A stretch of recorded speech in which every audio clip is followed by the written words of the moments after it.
We're the Levitical Health Organization bringing to you holistic health. We are from Cincinnati, Ohio, as you already know. Go ahead and get this video a thumbs up and get ready to bring your comments and questions and join in on the chat with us. We got a special guest with us tonight by the name of Julian Brown, who was a young scientist slash engineer slash innovator, possibly the next man of the year in the black community.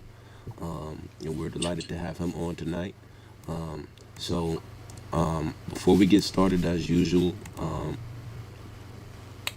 we are sponsored by the House of Israel congregation here in Cincinnati, Ohio, located at 1664 California Avenue. If you have any questions regarding spirituality or regarding our way of life, you can send us an email at houseofyisraelfounders@gmail.com. And of course, we got the Minister of Health, Uriah Ben Yisrael, with us, who's going to help. He's going to do most of the hosting tonight. So, yeah, I'm going to go ahead and pass the mic over to him. All right, guys, shalom. Back with this doubleheader for this week. We got a treat. This young brother been going viral. He's been big, and he's doing something that I would say is world changing, to be honest with you. Now, here at the House of Israel, we talk about a lot of things that's dealing with health. And one thing that we talk about is food, but it's things outside of food that cause a lot of health issues amongst our people, and that's toxins that come from plastics and different other type of trash and disposable things that be in our waters and in our different environment, the air and things of that nature. So what this brother has done, he actually created a machine to be able to take disposable trash, plastics, and things of that nature and turn it into usable gas to be able to drive your cars and work engines and things of that nature. So what we're going to do is we're going to dive into how he got this system to work. We're going to let him do a lot of the talking about, what caused him to get into this and how does it actually work, and basically where is his future with it. So we want to introduce Julian Brown. It's nice to meet you, brother. And for the most part, man. Thank you guys. Yeah, for the most part, man, we just want you to kind of introduce yourself and basically, for the most part, tell us how you got into what you're doing and how, you were able to actually, do the process of what you're doing and moving forward with, would be beneficial for people to do to help support you. Yeah, so my name is Julian Brown. I'm an innovator of microwave pyrolysis. I'm 19 years old and I've been working on my device for 3 years. And what a microwave pyrolysis reactor is, it's a device that takes organic matter and it breaks it down in an environment absent of oxygen. And what that does is that breaks down whatever that organic matter is into its basic components, creating fuel out of it. Now, I've been focusing on plastic because plastic, we have this huge problem, non-biodegradable. It's in our oceans, it's in our landfills, all this type of stuff, right? So that's been the emphasis that I've been focusing on, mainly turning plastic into fuel. Now, with my machine, it turns plastic into gasoline, diesel, jet fuel, natural gas, as well as solid carbon, or you could say coal as well. So the main goal of this machine is ultimately to have this all around the world, every single city on Earth, so plastic waste is dealt with at the source. And not only is that alone, going to be the benefit of this, but also, of course, the energy liberation side of things where, no longer is it necessary to always import 100% of all, the fuel, because now we can make fuel from things that we were just, throwing away before.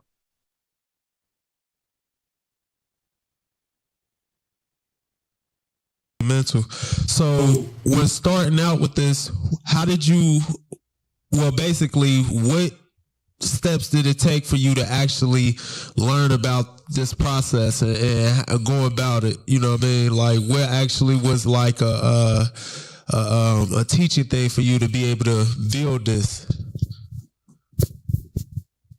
Yeah, so my junior senior year of high school, I was in a welding program. So that is what, gave me the skills on how to put together the metal side of it. And then in terms of, the scientific side of it, there's a lot of chemistry. I actually hated chemistry class when I was in high school, but there are a ton of research papers online on this process. It's the process of pyrolysis, or, just turning plastic into fuel. You look that up, you'll see a ton of research papers that come up. And I use those to my advantage to research how it works, to research what's up with it. And that's what it came down to, just being very diligent in terms of my research. And ultimately, what made me innovate to use microwaves is seeing reactors, right?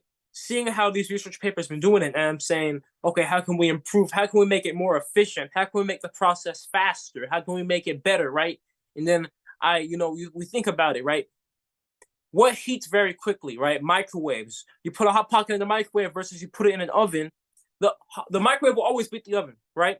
So in short, the innovation comes down to using microwave heating because they are very efficient in this process. The traditional reactors, the traditional process uses a flame to heat up a chamber, and inside of that chamber is the plastic.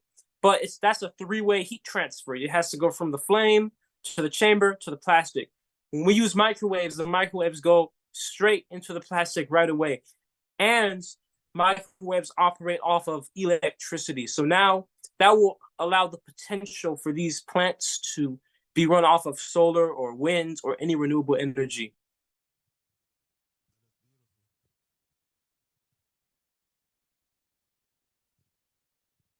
Yeah, the device I had at my home, I would plug it into the wall. Yeah.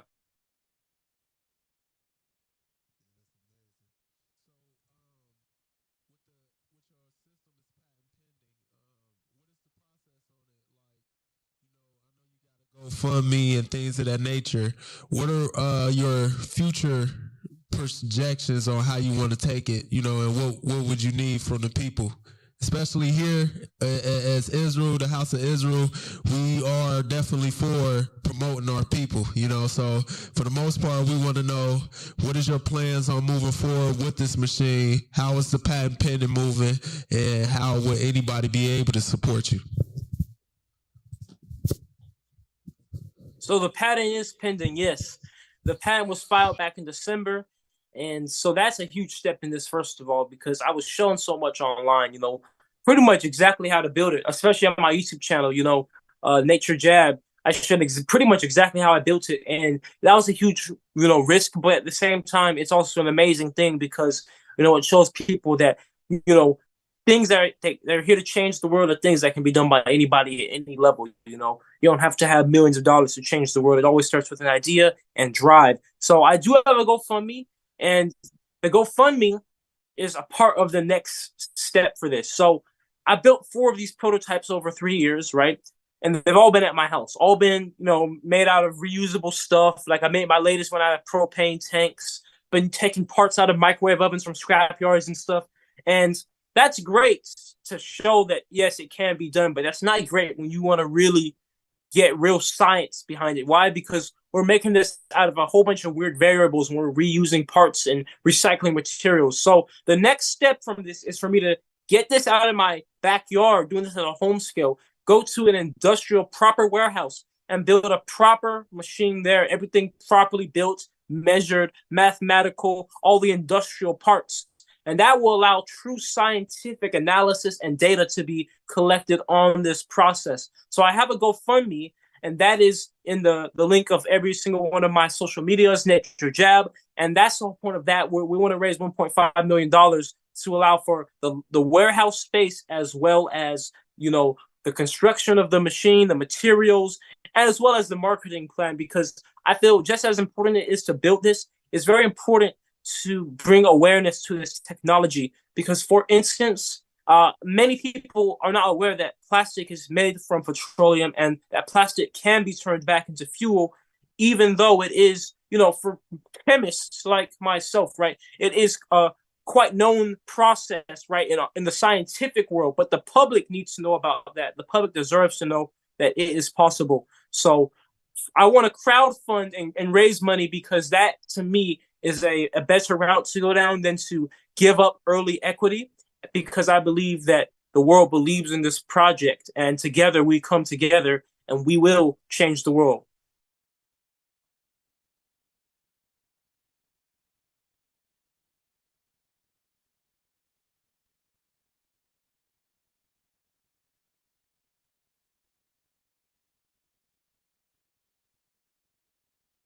Yeah.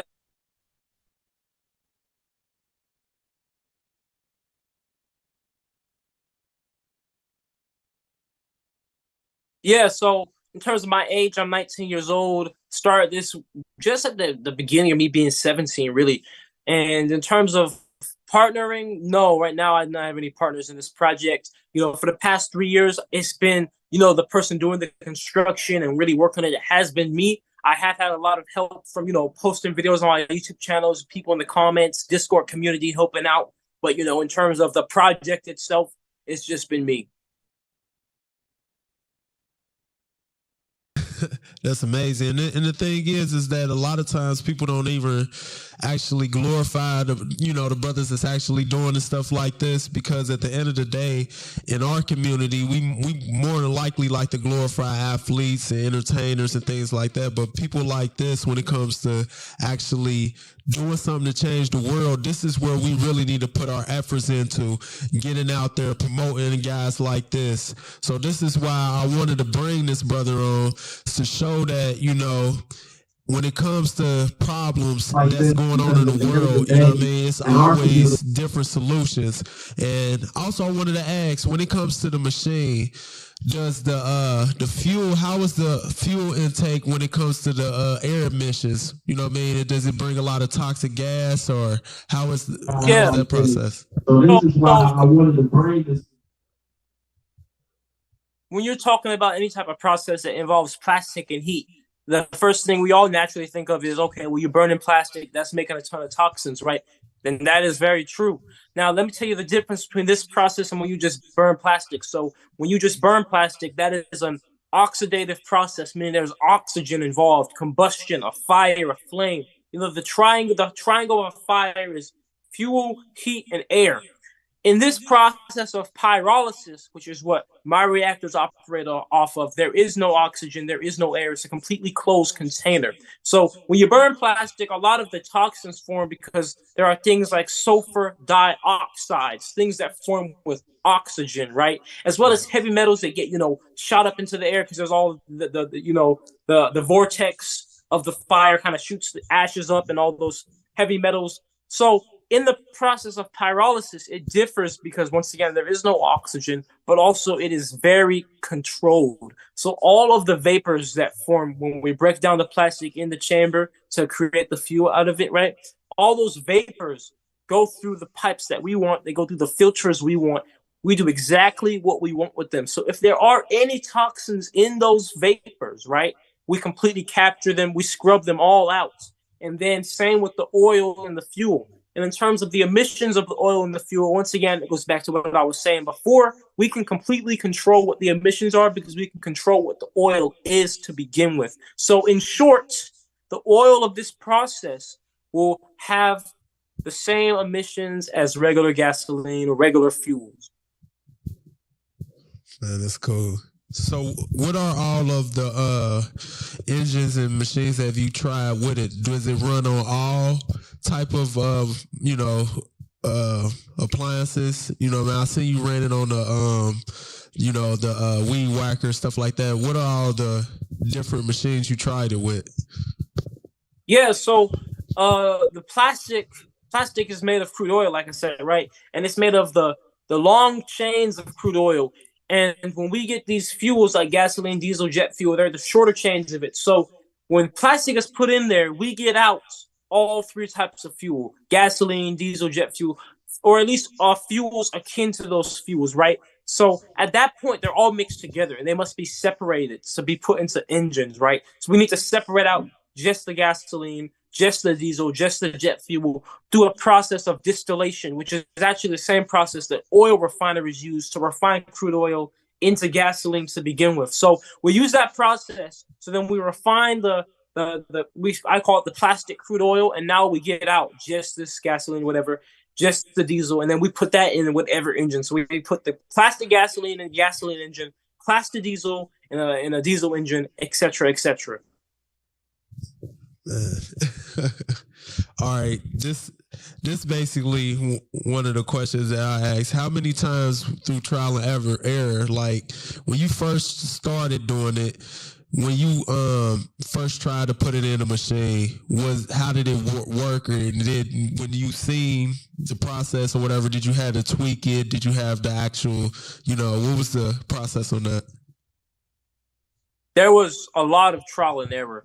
As I said, I built 4 prototypes at my home, just before I kind of finally got to the point where I felt like I had gotten the general mastering of it, where it was safe to file a patent on the design, right? So certainly a ton of trial and error, and a lot of that just came down to understanding the weaknesses of using microwaves and, exploiting the strengths of using microwaves for heating. So I'm not going to go too in detail on that because that is more proprietary things in terms of, what my patent is based on and all that. However, I will say that, like I said, a huge part of getting me to what I am now was, the combination of a ton of research papers as well as me posting my videos on YouTube and having a Discord community. Between those comment sections of the Discord community, we had scientists from all over the world and people just passionate about this, that were just contributing amazing ideas. So as it is with all science, there's always a ton of trial and error and there's a ton of mistakes, but those are what get you to the point where you get to the next level. For example, I've had one of my reactors legit blow up right in front of me, like a cannon, right? And then I've had another one, my latest one, catch on fire and almost burn my house down, right?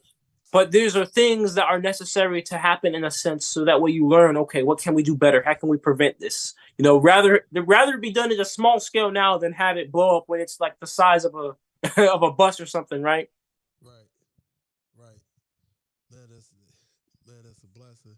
So, like I said, for the most part, like moving forward, when you reach this goal or things of that nature, how would you be able to monetize it? Would you be able to sell individual tanks or gases, or would you have to work with some type of company and actually getting the machine out there?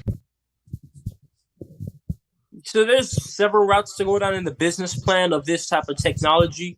There's the simple business plan of, okay, we make these machines, we sell them to governments, companies, because there's a lot of value in the machine, obviously, getting rid of plastic and, extracting the fuel out of it. But there also was the business plan of, okay, we're making giant machines that we own, and now we're taking in tons of plastic, subsidized for that, and then now we're selling out the individual oil products and all that.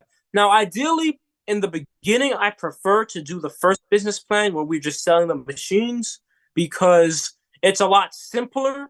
Because in order to sell oil, you have to have so many, pass so many EPA regulations, especially nowadays. It's a lot to go through. And, when you're just starting off as a business, you can get, dried up quickly trying to, pay for all those emissions testing and all this regulation stuff. However, like I said, there's so many branches in this type of technology, because another thing is, you get paid to take in plastic waste. If we're taking plastic out the ocean, or if we're getting plastic that normally would have ended up in the ocean and now we're doing something with it, I'm sure there are subsidies in that as well. Right. Man, that's a blessing. That's a definite blessing.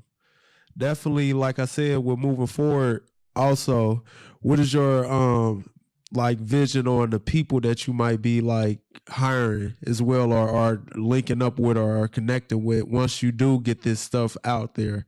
Main thing I'm trying to understand is, like, when it comes to helping the environment, is it going to be an overall team down the road that you basically going to have? Or is you just want to stay completely solo and do it? Or are you trying to, like, say, for instance, like, we are, a black organization to an extent. So we wondering, for the most part, are you going to be using it to help, like, maybe employ your community, things of that nature? Or how about, basically, you know, what are you going to do for the people? You know, one of the best things about this technology is that it's a humanitarian technology in the sense of this is creating jobs, you know what I'm saying? This is going into nations, developing nations in Africa, Asia that are ravaged by plastic waste, going to islands that are ravaged by plastic waste. And now it's creating an incentive and creating a place for all that plastic waste to go. And like I said, it's creating jobs as well. I see it as I'm not going to stay solo. I'm just very particular with my team. I don't just work with anybody. But in terms of when these plants are all over the world, in terms of hiring process, you know, I don't look for you got to have a degree in this, you got to do that. I look for passion. I look for, you know, knowledge. I look for skills, and those don't always come with, you know, just, you know, a certificate or whatever, a diploma. So I look for people that are just as passionate about it as me, and most importantly, people with a similar foundation as me when it comes to I'm doing this for Earth and humanity. I'm not doing this for profit. I'm not doing this for money or city. I'm doing it because the Earth is, we know, we as a human race have irresponsibly polluted the Earth, and you know our beautiful Mother Earth. She deserves to be treated properly and respected, and that's why I'm doing this. And that's what I want everybody that's working with me on this to be in that same mindset too, because we don't have time for people that are in here just for this or just for that or, you know, blah, blah, blah. That's right. That's right. So, like I said, definitely when it comes to funding you, I want you to be able, you know, can you state out all your platforms for the people that's watching? You know, definitely see if there's any way we can get anybody to, you know, support you. Also, is there any conventions you might be willing to go to? Like, say, if we had a health convention, would you be able to show up or things like that? Or if there's any other health conventions that you might be able to, you know, participate in? Yeah, so all my socials are Nature Jab, Nature JAB. My Instagram is Nature Jab _. You mentioned conventions. Is Yes. that what you said? Yeah. Yep. Like, would you be Yeah, traveling, trying to expose, you know, what you got going on? yeah. Right now, I'm in the publicity phase of what I'm doing. You know, like I said, my last machine burned down, so all I'm doing right now is getting the word out there as much as possible, showing what I have done. Right, so I'm all about, you know, conventions and speaking arrangements and podcasts and everything. Just, you know, like I said, to educate the public that this is a real thing, this is possible, and that there is somebody doing it. Right. Well, all right. Who are your influences coming up as, because you know you're pretty young at 19 to be able to invent something like this is you know, and to be able to press on and focus, especially in a society like where a lot of young kids are like distracted with like video games and TV and sports and things of that nature. So who are your influences growing up? You know, inventors, scientists, maybe somebody you knew in the neighborhood, your father perhaps. You know, yeah, you could start with that one right there. Yo, one of my biggest influences is definitely Nikola Tesla. And of course, he made so many amazing things, the father of electricity. But beyond all that, I love Nikola Tesla so much because he was a humanitarian in the sense of, you know, he wasn't just about profit. There were so many stories where he forsaked his own ability to even live even a normal life just because he wanted to get technology out there for the good of humanity. And that's how I believe that everybody should be. And also, you know, of course, he was really tapped in to, you know, a more spiritual side of things and doing things, and his perspective on the universe and math and everything, you know, 369, all that. So Nikola Tesla definitely one of my biggest inspirations. Are there any more you want to mention? He's really the main one, honestly. Beautiful, beautiful, beautiful. So what you like in Tesla? Do you kind of despise Edison? I mean, you know, I believe that Edison had his place in everything. I just see it as, you know, perhaps Edison was a good businessman, perhaps Edison was a good inventor, but I cherish Nikola Tesla because he was a good human. Absolutely, absolutely, and that's more so the school of thought that you come from. more so you're more so not about the business of it, but you're more so in it for the humanitarian and the humanitarian side, the humanitarian aspect, and trying to create a future generation, a cleaner generation for our children, and for us even that are fortunate enough to be able to see the future. Exactly. And also just inspiring people to let people know, hear my story and see that there's no such thing as being held back by age or being held back by blah, blah, blah. It just comes down to how committed are you willing to go? How deep are you willing to dive? There's so many days working on this.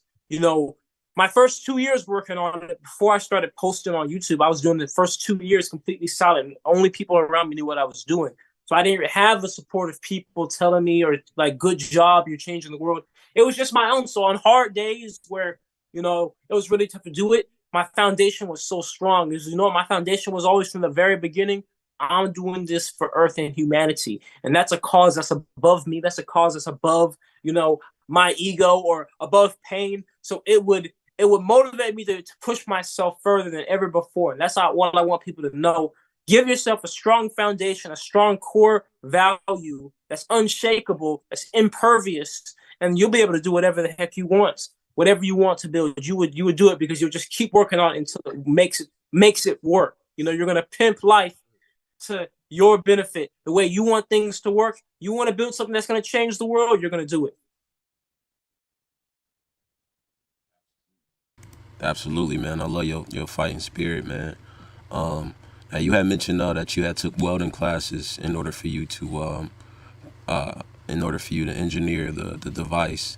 How long were you in welding school, and whose idea was it for you to go to welding school? Was that something you picked, or kind of like your parents kind of just guided you that way, or what? Yeah, so I was in welding school my senior year of high school. I started building the device my senior year. It was my parents that got me into welding school, and particularly my mother. So I always been really good with building in my hands. My 9th and 10th grade year, or my 9th grade year, I was in a STEM program in high school, right? I didn't like it, so I left. My 10th grade year, I was just in regular high school classes, and I hated that because I was like, I'm doing nothing with my purpose and nothing with my passion. So my mom was like, well, we got this welding program. You can go to welding for half the school day. You should just do it. And I was like, shoot, I will, because, beyond all else, I just wanted to get out of school, but also, welders get paid very well. So I was like 2-in-1, right? So that's where that started. It never was with the intention of, I'm going to invent something through welding. I just knew that it always tied into what felt right to me. I always loved just building things with my hands. Before that, I had a jewelry business. Before that, I was just a gardener. And before that, I was, always building with Legos and stuff. So I always knew, in general, what I was attracted to. And I just did what, the path aligned me to do. Yeah. So you like an architect, it was kind of in you, the inspiration to build and the inspiration to design and manifest things with your thoughts and bring your thoughts into reality, by manipulating the different metals and woo. That's beautiful, man. And it was something else I wanted to add to that. Now, along the welding journey, how did you first find out about the process of pyrolysis? Was it during like a science class, or was it you were researching one day, or was it something that a term that you came across in school and you were like interested in it, like, wow, what is pyrolysis?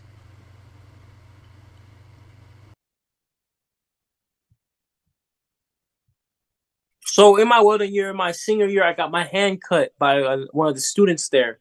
He had cut my right thumb, and he had cut the tendon on it, so I couldn't use my thumb anymore. And I remember I was just telling you before, I was always about my hands, building things, whatever. Because of that situation, I couldn't use my hands for months. I had to get surgery, had to go to physical therapy. I was in a cast, couldn't do half the stuff I used to do. So I sank into a depression. And in that zone, all I had was really research, and all I had was what I was passionate about. I always been passionate about the earth because, like I said, I've been a gardener. So I always knew about this plastic problem. I was like, all right, I can't do anything else. Let me just look up stuff now. Let me see if I can find some type of way to do this. And I just started researching stuff, and I found the process of pyrolysis, just a random instructables, how to build a pyrolysis reactor, a plastic to fuel reactor. I bet you guys can look it up now and find it. And it was a really simple thing somebody built on his stove. He built it on his stove, super simple. And I was like, wait a minute, I'm a welder. He built this on his stove. I could build that. And like, as soon as my hand healed, I built it. And that's how it really started, just being in a place of, kind of like my absolute lowest, but still looking up, kind of like a tree when the tree's growing, if something happens, one of its best branches gets snapped off, it's still got to keep focusing on growing up towards the sun.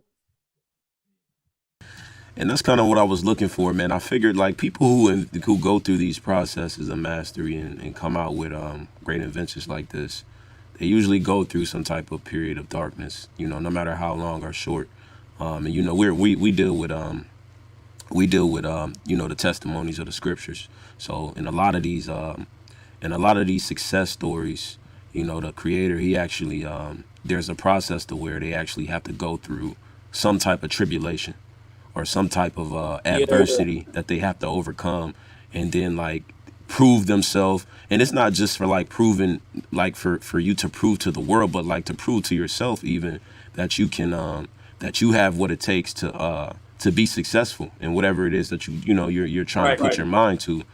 So that's what I was looking for and asking for that. And I know that hurt like hell when you hurt your hand. You said you cut your hand welding, or somebody did that? I did. Somebody cut. Oh man. So it was really an internal battle more than anything, because externally it was like, well, I couldn't use my hand, but we got the hand fixed, right? But internally it was like, what does all this mean? This is the first time in my life I'm not able to truly express myself in the flesh physically. So how can I do it? It's almost like, how they say, chess is like exercise for the mind. Exercise is like chess for the body. It's kind of like I had to flip it around. I had to switch manifesting and expressing myself outwardly to doing that inwardly and growing my inward tree,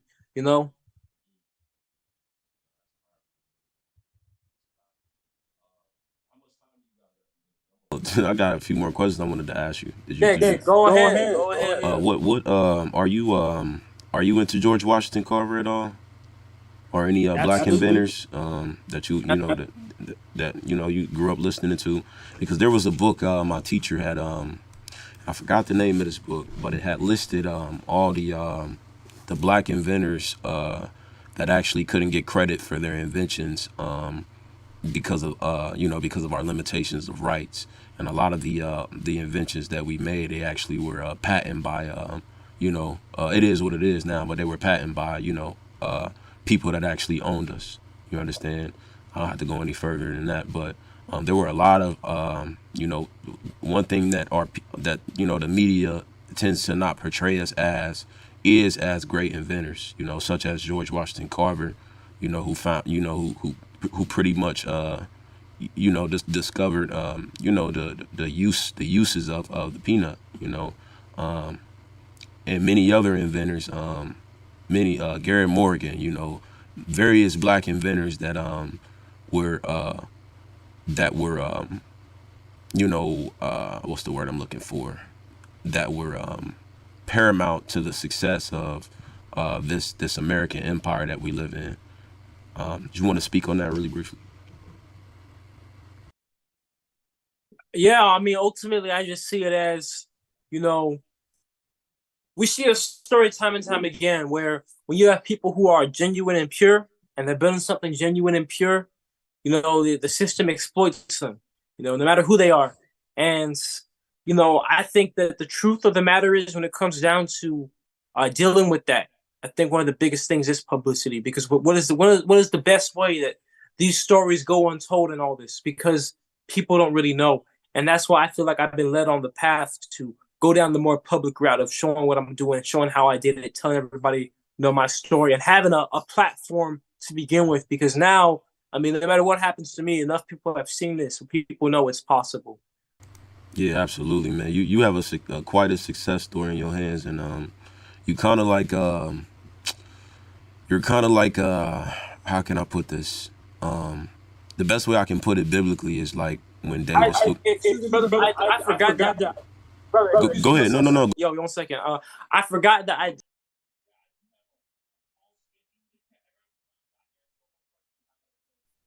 Absolutely. You got one more question for me? Okay. So going forward, what let me ask you this. What question do you want us to ask you? Well, I guess when it comes down to it, I mean, you guys did ask some really good questions. Really, the biggest concerns that I get from people is probably, how is this for the environment, right? And to answer that question, like how are the emissions and stuff, right? And to answer that question, when it comes down to it, this technology, first of all, is carbon neutral, and that is because when plastic is left in the oceans or the landfills, it emits ethane and methane and ethylene, right? There's a research paper on that. So those are greenhouse gases worse than CO2 when it's just left in the environment. So when we put the plastic in this process, right, we're not emitting methane or ethylene. When we get fuel out, all that we're emitting is falling. Yeah, all that we're getting at the end, when we are done with this process and we burn the fuel, is CO2, right? And on top of that, this process also gives us a solid carbon product, right, from the plastic. So all that's left of the plastic in the end is not ashes, it's solid carbon. So that solid carbon is carbon that would have been CO2 in the air, but instead it's carbon in solid form. So now if we bury that carbon in the ground, if we put it in concrete, or we sequester it in some way, now we're sequestering carbon that would have been put into the air. So with all that being said, when this process, if it is run off of renewable energy, it is actually carbon negative. And now that allows this plastiline, this plastidiezel, this jet fuel made from plastic to be carbon neutral fuels, meaning they're not putting any more carbon into the air than would have been emitted anyway. Ah, that's beautiful, man. That's beautiful. So with all that being said, man, we appreciate you coming on with us, man. The best of luck to you, man. You definitely in our prayers. And you had the support of the House of Israel, 1664 here in Cincinnati, Ohio, and hopefully many of the other Hebrew Israelite communities out there as well. And we salute you, young brother. Keep doing what you're doing, and hopefully, you can come back in with an update soon and let us know how you're going in your journey. For sure, appreciate it, man. All right, shalom, brother. Nice talking to you. And I was going to say, like, future events or whatever, if any way that we have a health conference or something, I would love to see if we can get you to come out to Cincinnati one time. Absolutely. Yep. So thank you guys very much for having me, brothers. You guys have a great night. All right. That was a good one. All right.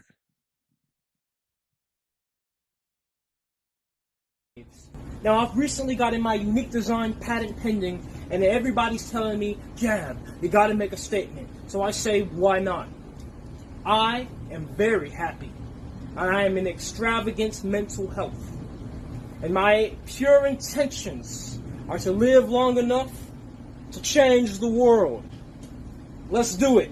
And I'm so grateful that he was willing to come on this channel, actually tell us about what it is that he's doing, and let you guys know how you can support the movement as well, right? Mr. Julian Brown, how you doing today, sir?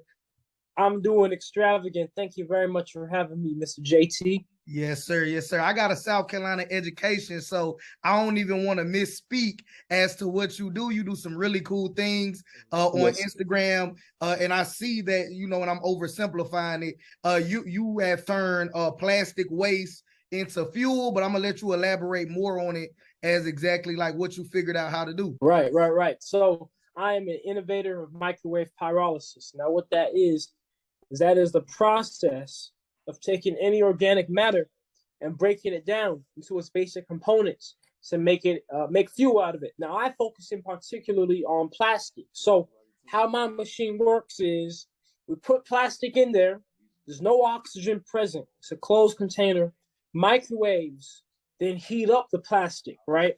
Now, once again, as I said, it's a closed container. There's no oxygen in there. So the plastic cannot catch on fire because fire, there's that fire triangle. You need fuel, heat, and air. We don't have any air in there. So instead of it catching on fire and making smoke, what happens is the plastic, it breaks down into a vapor, right? And that vapor is pretty much the vapor form of crude oil, because I'll take you back.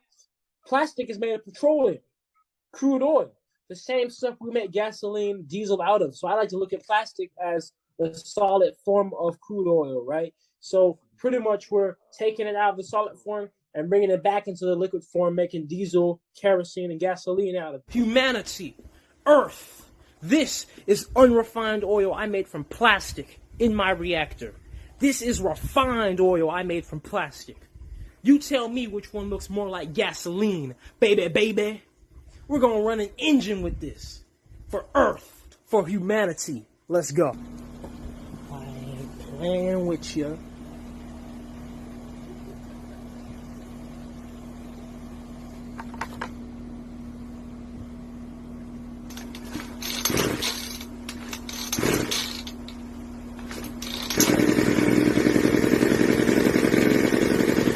You heard?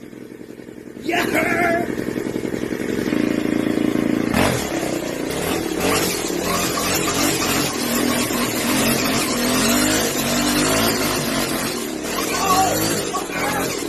All right, man. So if you don't mind me asking, sir, like how old are you? I'm 19.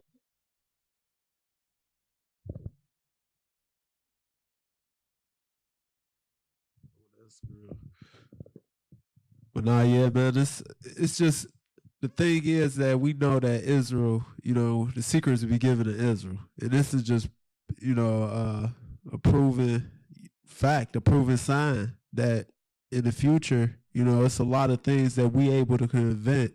It's a lot of things that we able to create. We are the gods of this earth. You know what I mean? You got to understand that, we are made in the Almighty's image.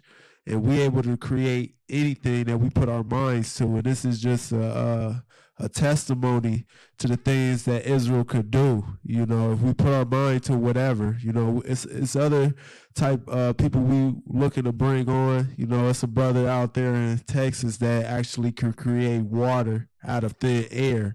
A lot of people, we complain about, how we able to, not able to get water and the water is tainted. Well, it's people that's actually creating these solutions for us, and this is what the importance of us united, so we can bring these people in under our umbrella.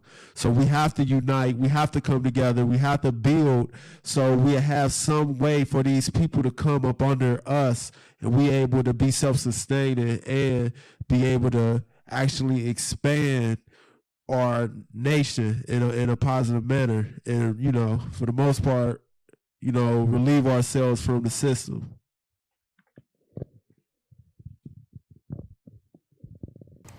All right, people. We appreciate everybody who did tune in today. This was the special treat. And that man, Julian Brown, he's going places. So, go ahead and check him out. His Instagram is NatureJab. And, be out on the lookout for him. He's only 19 years old, and he's a young inventor, and the Almighty has blessed him with a great mind. And we want to celebrate our Hebrew Israelite leaders, not Hebrew Israelite leaders, but our Hebrew Israelite inventors, and anybody that's achieving success of that magnitude, So praise the Almighty. It's been a wonderful night, and we appreciate everybody coming in tonight, and we will see you all next week.